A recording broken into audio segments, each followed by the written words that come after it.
প্রত্যেকটা দিন জনসভা হয়, স্থানীয় নির্বাচন আগে জাতীয় নির্বাচন, মানে এদের কথা একটাই, নির্বাচন চাই।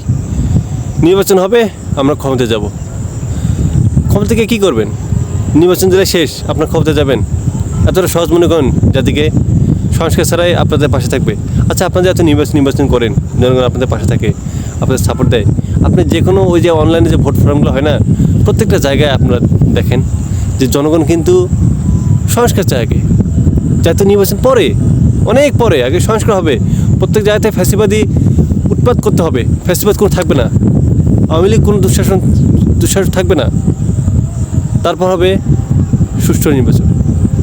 এত নির্বাচন করলে যতটুকু আছে ভাবমূর্তি, এটাও থাকবে না। জনগণের পালসটা বোঝেন, জনগণ কী চায় সেদিকে আসেন।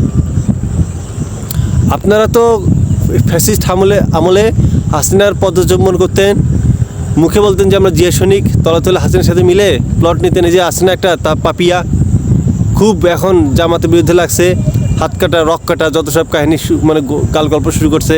এই পাপিয়া কিন্তু ওই টাকা পয়সা নিয়ে কিন্তু হাসিনার কাছ থেকে প্লট নিছে। তো এরা তো জানি বিএনপি নেতারা হচ্ছে এমনই, জাতিকে ধ্বংস করে সবসময় জাতিকে দেখাতো যে আমরা ভালো আছি, আমরা ফ্যাসিবাদ বিরুদ্ধে, কিন্তু তলাতলে কিন্তু এটাই কিন্তু ফ্যাসিবাদকে সাপোর্ট করে। ফ্যাসিবাদ রাখার জন্য সবচেয়ে বড় যে বড়রা দায়ী, সেটা হচ্ছে এই যে বিএনপি সিনিয়র নেতারা, এদের জন্য এই ফ্যাসিবাদটা ছিল।